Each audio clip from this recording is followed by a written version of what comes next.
everyone. My name is Karen Downy, and I would like to welcome you to our panel discussion today. First of all, please welcome Reverend Linda, Susan Jarboe, Dr. Kristine, and Kathy Cronin. And the topic for today is going to be great big love. And before we go into discussion, let's just have a quiet moment of getting in touch with our breath. And maybe stop whatever you're doing and sit down.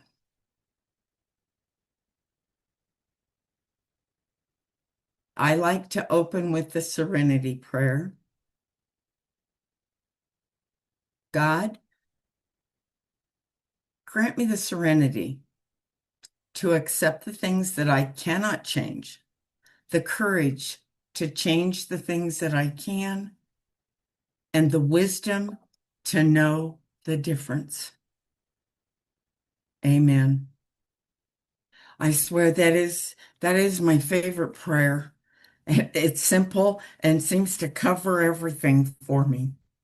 Anyway, as usual, I have picked a card from the Oracle 7 Energies deck. And this is by Collette Baron Reid. And this is the beautiful card.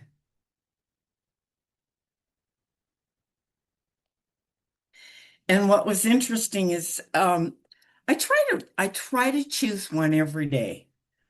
And I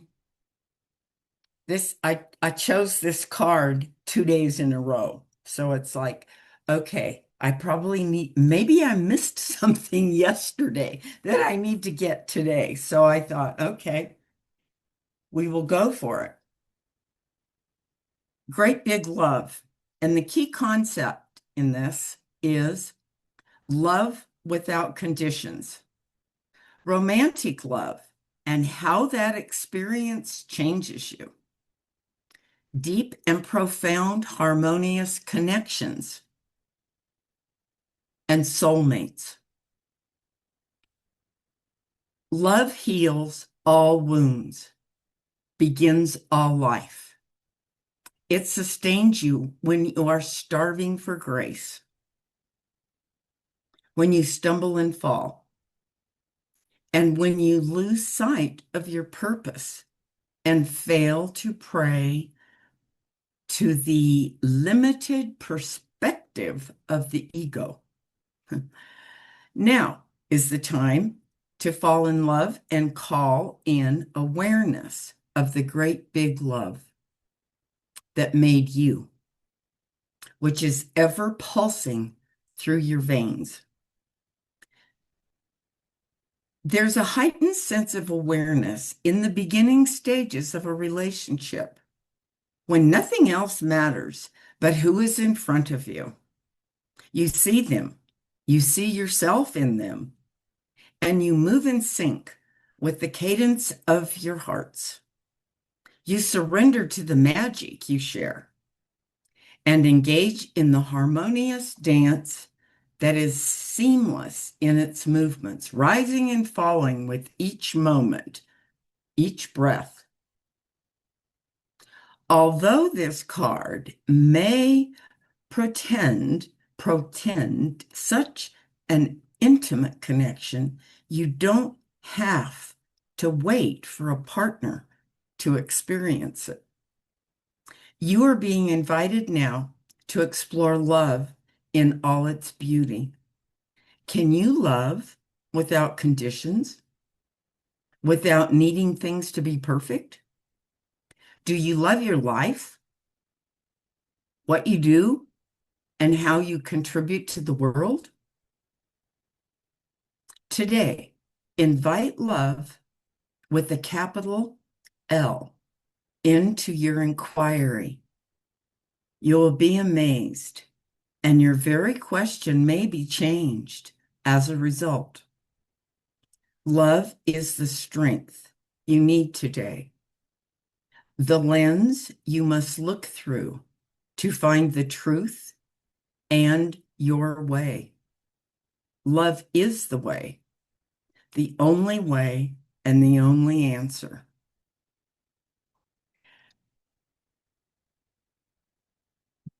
Boy, as I reread that again,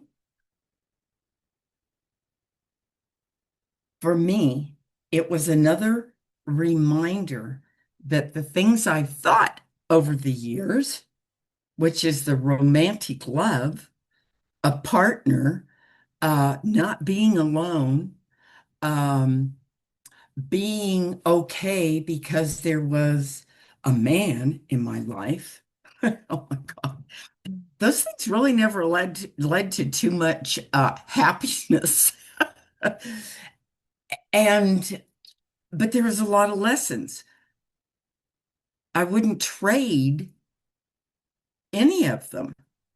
But today, it's like there's more revelations of loving myself, who I am, where I'm at, and that everything is okay. And not having um, to have conditions. And I think in one of our meetups just recently, it was talking about expectations and conditions and all of these other things. And perfect love has no attachment, no conditions. It's acceptance, just as is, and adjusting to whatever is right now.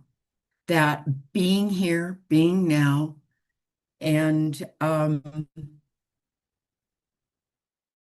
feeling that love inside, going to my heart and getting out of my head of judgments, mine and others. So I would love to hear what my panel thinks about this. Oh, go ahead, Susan. We all jumped in. Everybody race. Yeah. Okay. I'll bet. It's Susan. Okay. I enjoyed these thoughts about love, and I have often found commentary on love to be difficult because I keep saying, but. And when I was teaching, we, of course, in interpersonal communication, we would reach the chapter on romantic relationships, and we learned there were really several different kinds of love. I have always found it difficult with this English language that you can say, I love you, and we also use the same word for I love ice cream. And I've always thought we need to differentiate. Well, philosophers have differentiated. And so I'd like to share with you 6 kinds of love. One is called pragma, and that means practical and pragmatic. And so you might choose a relationship with someone because the person would make a good parent, or the person would be a good provider. Practical love.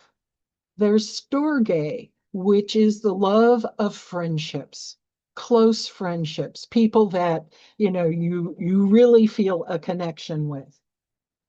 There's eros, which is the passionate, romantic, physical love.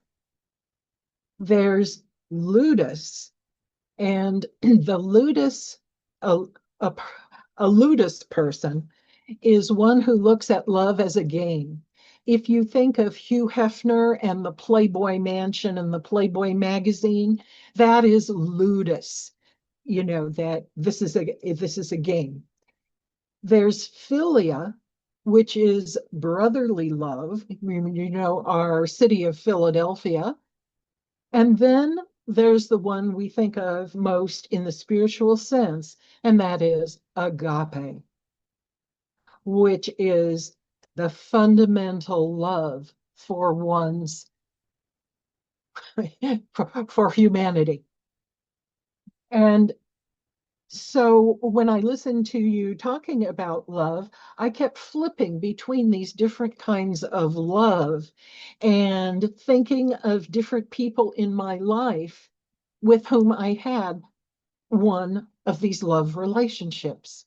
So thank you for sending me down memory lane and forcing me to remember something that I used to teach my students. Thank you for that, Susan. That never would have entered my mind, taking each and every love. I really appreciate that. The teacher that you are.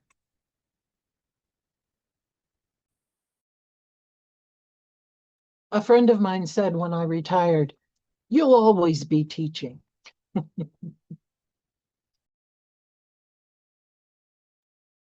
Well, I'll go next. And thank you, Susan, for bringing up those different types of love that there are, because in the fact that we do use the word love so freely, like, you know, I love these shoes and I love, you know, this, and, you know, and and I've shared often how I'm a big fan of Hallmark and Hallmark movies that are out there. And there was one that they did, was at during their Christmas time, but she went to I believe it was in Norway. She was with a family and they were talking that they said, yeah, the Americans use love for everything, you know, like, and over there they have different words, and there's a certain word, and I don't recall what it is, that you only speak that word to the person that you feel a soul connection to.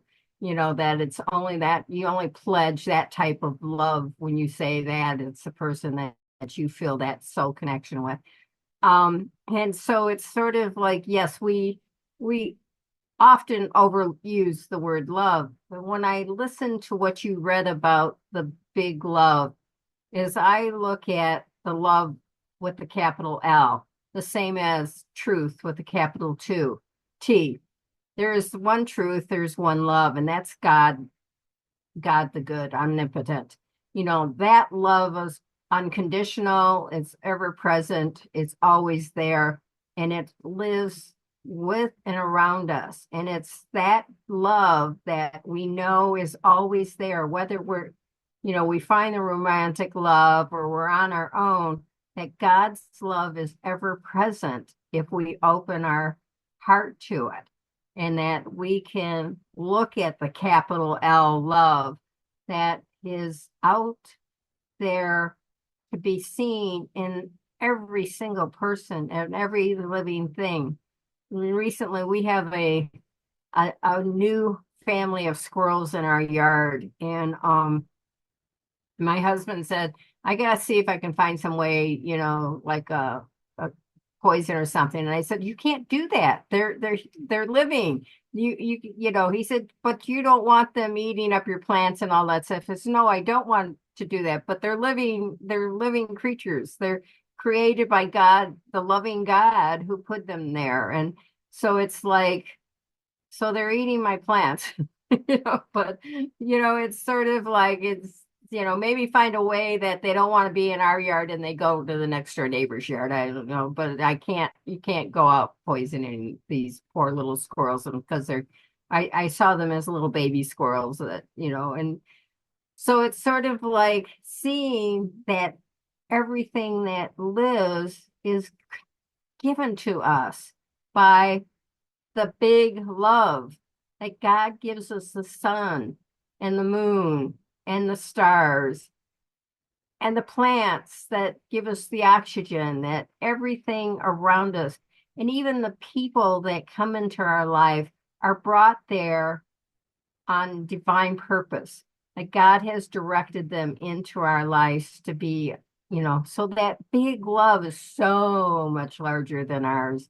And so if we can understand that sense of love in anything and everything, if you look at my background of these tulips that come up and they bloom for a very short period of time, and they come back the next year for that short period of time, but they're there and they've been a gift that God blesses the earth with, as these colorful tulips that sort of they're there for that. So it's like same thing with the people in our lives. They come into our lives for a certain passage of time. They're there for a certain purpose, and they're there because the capital L love wants something from that relationship to develop and be there. And then it's time to move on. So I just thought this, in hearing this card, it just really brought me to the fact to remind myself that there's a love much greater than I am capable of giving. But I understanding that, if I understand that, it can open me up to being more loving. So thank you so much, Karen. Thank you for that comment, Kathy, especially bringing divinity into everything. And as far like as people go, I have to remember there might be those ones that cross my path that I don't maybe feel the the big love for, but there's a reason or purpose, and period. That's all there is to it. Um, there's a purpose for everything that comes into our life. Period.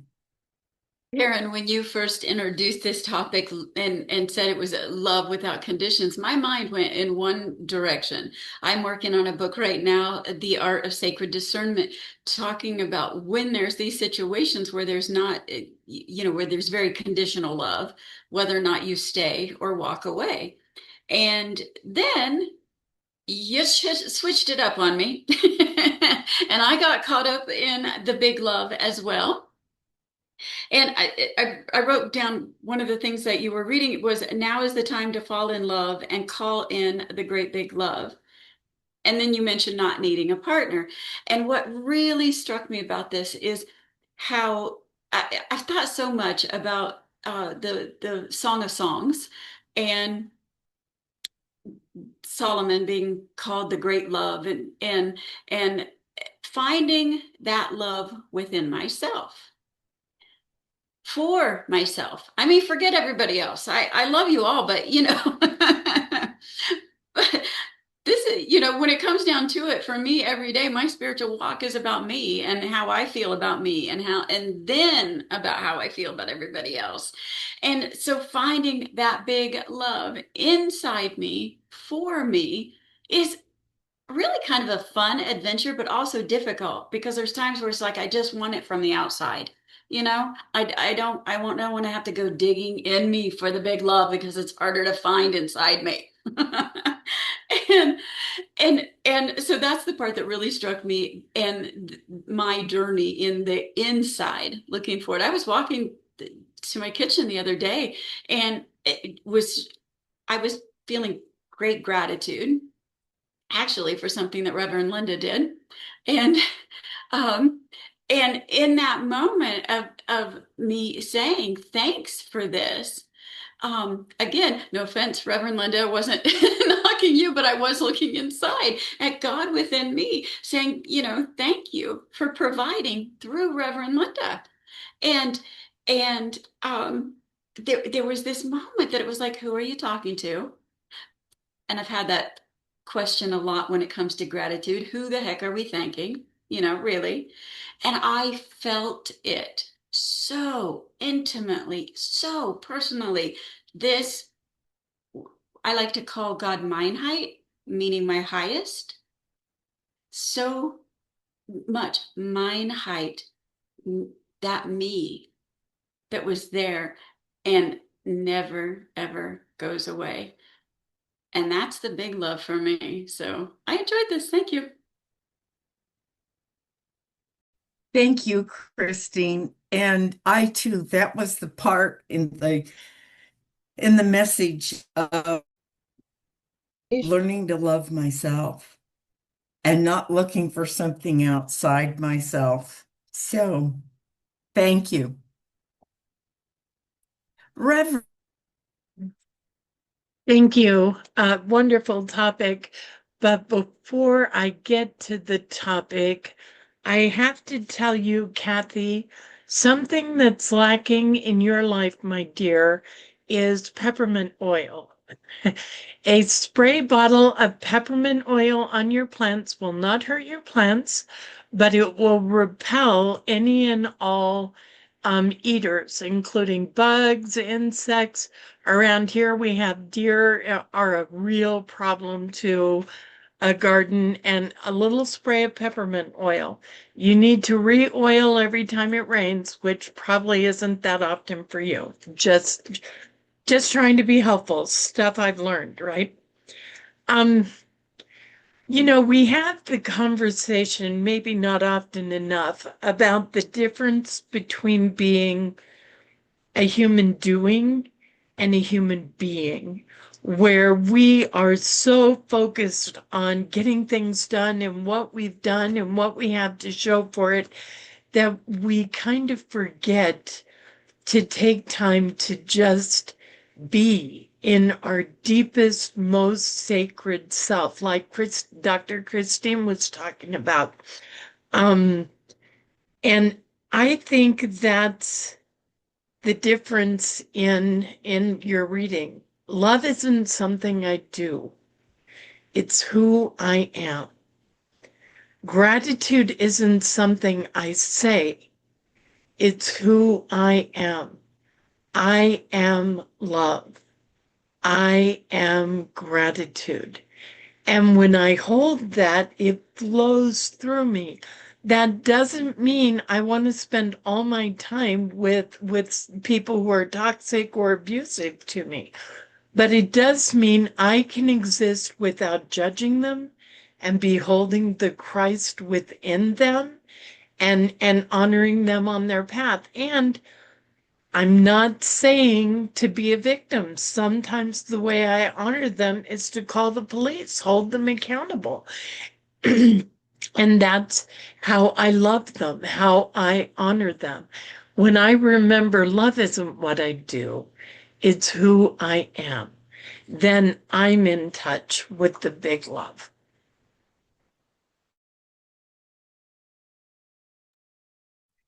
thank you, Reverend Linda. Thank you. Does anybody have anything else to add to this big love? Okay. Thank you all, panel. I so enjoy meeting up with you all each time we do this, and I never totally realize it until we're all sharing with each other, and we're just sharing who we are, what comes up, and it's beautiful. And then to be able to share it with all of you that are out there watching, we would love to have you join us sometime. This is such a special group. We would also so appreciate any comment that you could make on any of the discussions that we have. It would be so helpful. And please, if you like this video, give a little check. You can even subscribe. Seriously, it's a really fun panel, and we would love to have some new blood. I mean, after 4 years, they let me in, and it's been wonderful. It's been wonderful. It's all about being a part of sharing, talking, sharing.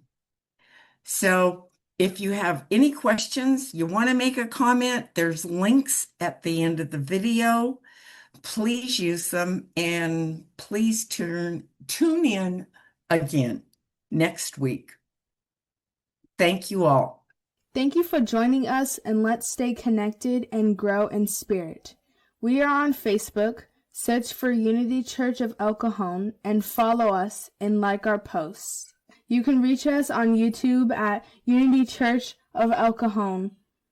Please subscribe to our channel, watch our videos, and leave comments, which can help us improve. We are on the web at unityofelcajon.org. Email or call our church office to receive our weekly newsletters, which lists all of our activities and opportunities to learn and grow together.